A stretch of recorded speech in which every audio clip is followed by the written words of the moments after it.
When I was 22, I accidentally fell in love with someone who wanted to be polyamorous. And at first, I didn't really expect to be with him. I thought he was my passing boy toy of the moment who I would, dispose of and get back to real relationships with women. When he told me that, I was like, whatever, I don't care. Right. Like that makes whatever. And then when I fell in love with him, I was like, now, wait a minute. Now this actually is a really big deal to me. Mm-hmm. What do you mean? And it really freaked me out when he told me that. What I heard was, you're too fat and you're bad in bed. Like, you are not enough.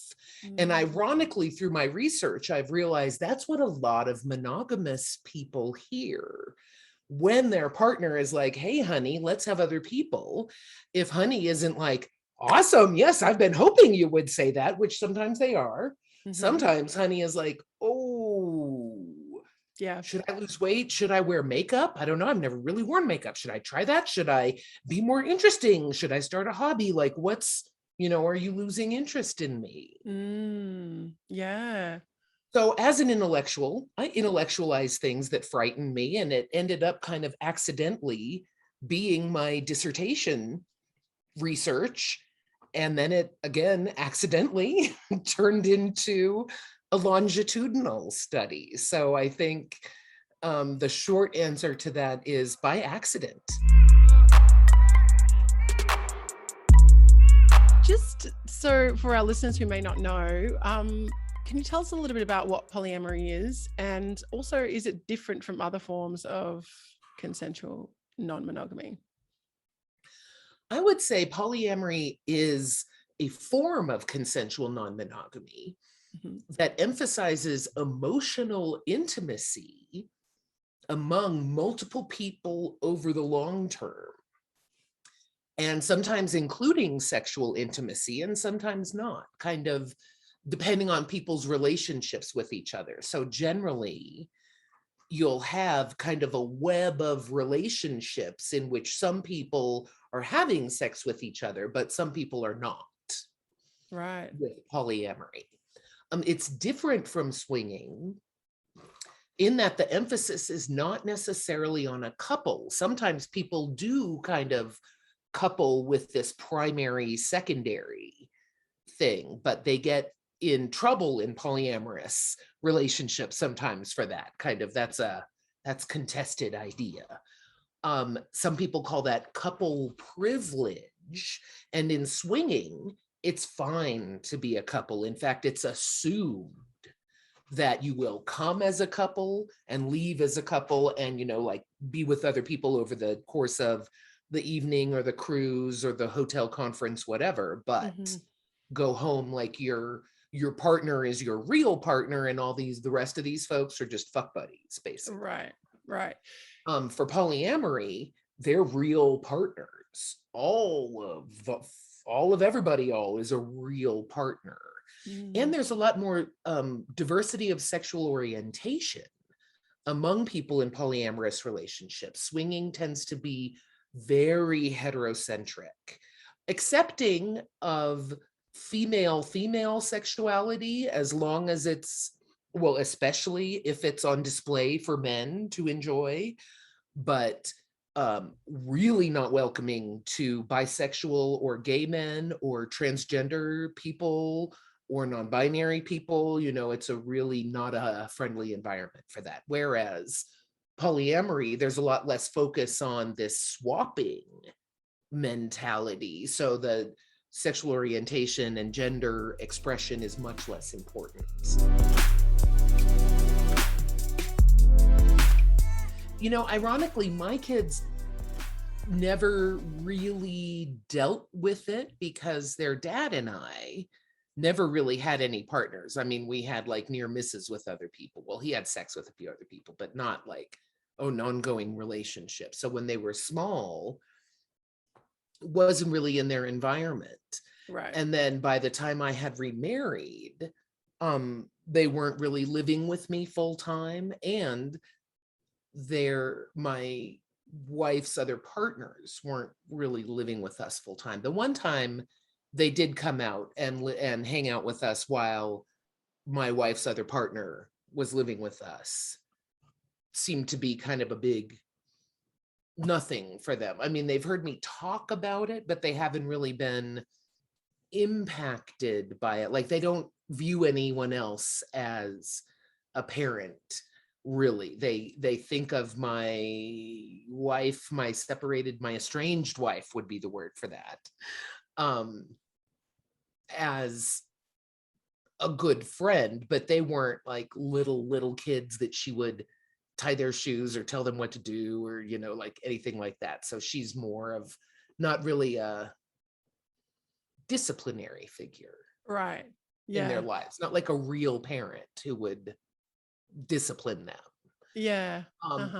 Children in other polyamorous families with more present partners, I would say, have really age dependent experiences with it. Like small children, before elementary school, even well into elementary school, little kids don't really understand sex at all, or even their parents' really relationships. Like, little kids are all about themselves and how people relate to themselves. And I'm not saying this to diss little kids. It's a developmental stage. It's just how we are as primates. Tiny little primates are me, me, me, me, me.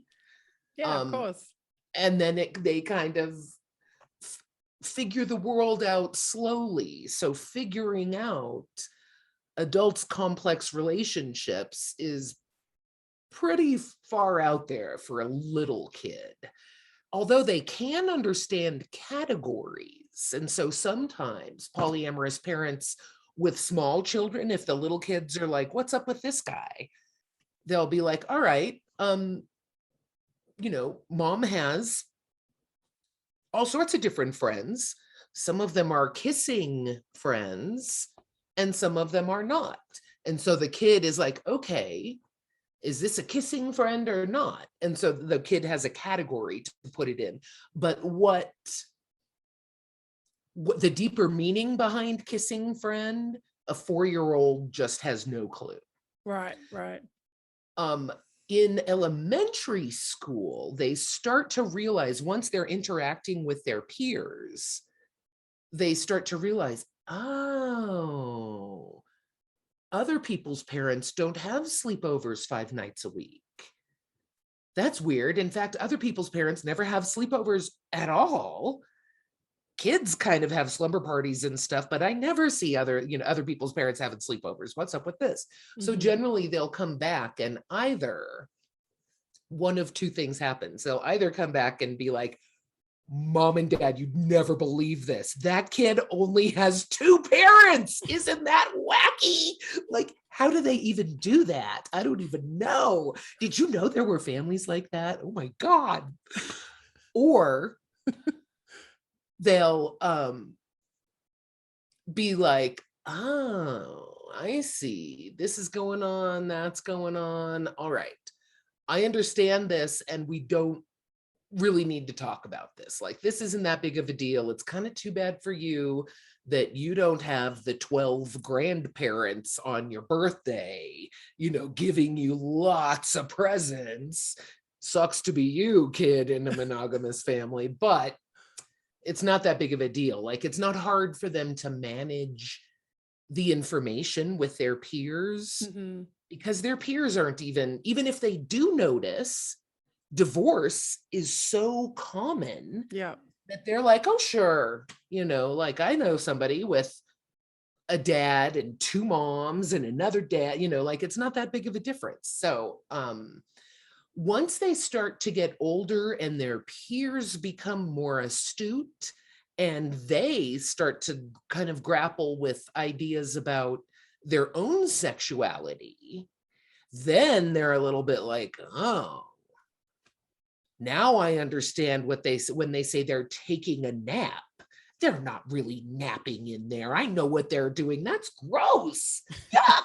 And at that point, the kids are often like, oh, they I don't want to talk about it. No. And so when their peers ask, they're often like, oh, those are my mom's weird friends. I don't know. Like, kind of just blow it off. Like, who knows what those wacky adults are doing? Aren't they always like, who knows what they're up to? And so they really, kids generally don't have to do a lot of information management. And then once they hit young adulthood, once they're in college or beyond, suddenly they're rock stars. Like, they come out to their peers as, oh yeah, I grew up in a polyamorous family. And their peers are like, oh my God, how was that? What did you think? Oh my God, tell me. So, it goes from being kind of a liability to being kind of an interesting thing about them that is fun to talk about at dinner parties and stuff. So you did a 20 plus year polyamorous family study. Can you tell us a little bit about that? What did you discover? I started in 1996 and I've done 4 waves of data collection. The first 2 were only with adults because it was really hard to get permission to talk to the kids. Yep. So the second 2, I observed the children as I hung out with the adults. I took a lot of notes on them, but my research boundaries didn't allow me to interview them. Mm-hmm. So it took a long time to get that permission, but the second 2 waves have been focused much more so on the kids. But I have some really interesting data on watching this group kind of age, because when I met the parents 25 years ago, they were all much younger. And now, their kids are growing up and moving out. They're becoming grandparents. They're dealing with issues of aging. They've had all sorts of, like other people who are hitting 50s and 60s. They're like, oh, healthcare, oh, money, oh, work, things like that, divorce. Mm-hmm. And the kids have gone from preschool age, some of them, to graduating from college now and kind of moving out into the world. And I would say after these 25 years, maybe the most important finding that I have so far is that while polyamorous families face challenges, they're regular family challenges. They don't face any kinds of difficulty that other families don't also face. So they face stigma, for instance, much like LGBTQ families, like divorced families used to face, like interfaith families sometimes face. All sorts of families are stigmatized. People with mental illness, their families get stigmatized. Like the polyamorous don't have a lock on stigma for sure. They have things like partners coming in and out, losing partners, gaining partners, dealing with family fluidity as people come and go. And hello, divorce, like a lot of people have family fluidity. And ironically, the polyamorists tend to be better at it than people who haven't talked about it or planned for it or don't have that level of flexibility. Bigamy is illegal in many nations, certainly the United States, probably Australia too. I think bigamy is illegal, actually. So bigamy is being married to more than one person at the same time. Mm-hmm. So they can't legally marry, all 4 of them cannot. However, because they live in California, which is a gigantic and liberal state that has ruled in the past that you can have more than 2 people on a birth certificate. Generally, there's only 2. It's the biological mother and the man to whom she's married, regardless of whether he's the biological father or not. Really? I did Many not know states that. require the married partner's name to go on the birth certificate. Some polyamorous people have had to go to great lengths to get the correct man's name on a birth certificate, including up to and including divorcing. So they could get that other, and then they didn't remarry, but at least then she was divorced. And so she not only got divorced, but they got a paternity test and were finally able to get him on his own child's birth certificate. But so birth Wow. certificates are all sorts of complicated. Mm. But in California, New York, and Massachusetts, judges have ruled that you could have more than one parent on a birth certificate. You could legally recognize more than one parent. So it really depends how you're treated legally, can really depend on where you are. So that foursome, luckily, lives in California, which is a good place to live if you want to be polyamorous. The laws are supportive of diverse families. So they're definitely going to try to get everybody on the birth certificate. I don't know if they'll be able to get 4. 3 is the most I've heard in the past. But maybe this will be the first 4th. Who knows? Yeah. So once you're on the birth certificate, you have legal access to a child. You are legally recognized as a parent. Yeah, because but without that, it's really complicated. Yeah, I was going to say it becomes all kinds of complicated if there's some medical emergency and you're not allowed in. I know you can only have certain family members and yes. So in that way, polyamorous families face very similar issues to LGBTQ families who have often not had legal representation or recognition of their families. It's gotten a little easier for gay and lesbian families or bisexual people with a same-sex partner, since the United States legally recognized same-sex marriage. But even with that, some states, for instance, will not allow same-sex couples, even if they're married, to adopt children. Yeah. It's ridiculous. It is ridiculous. Before we wrap up, I just want to ask you, could you talk a little bit about your bonding project? What is the bonding project? The bonding project is a relationship test. It's an online test you can find at bondingproject.com. And it helps people. It's free, it's quick, it takes about 10 minutes. And it helps people think about, would they like to bond one-to-one, one-to-many, many-to-many, or solo? And tells people, so there's 4 different ways to bond, and then there's 4 different ways to kind of feel about that bonding style. So you could either be comfortable, curious, cautious, or challenged on any of those bonding styles. So it's a fairly complex look at, it's like a snapshot of how you feel about relationships in the moment, which doesn't necessarily mean you'll always be that way. Maybe, like over time, people come back and take the bonding project test and realize that their results have changed as they grow and change themselves.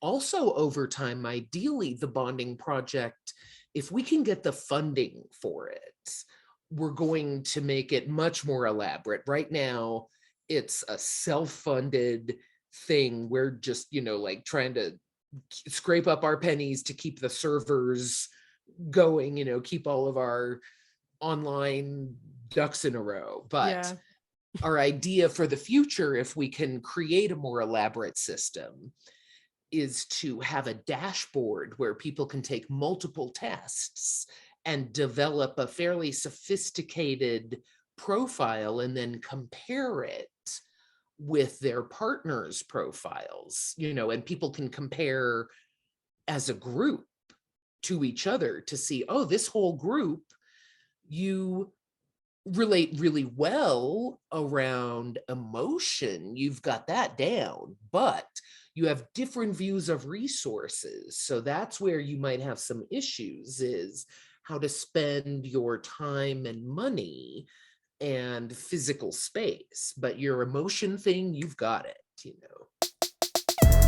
Thanks for listening to the Rebel Love Podcast, the podcast about love, sex, relationships, and money. If you like this episode, please support us by subscribing and leaving a review on your favorite podcast platform. And find all the details of this episode and more at rebellove.com/podcast.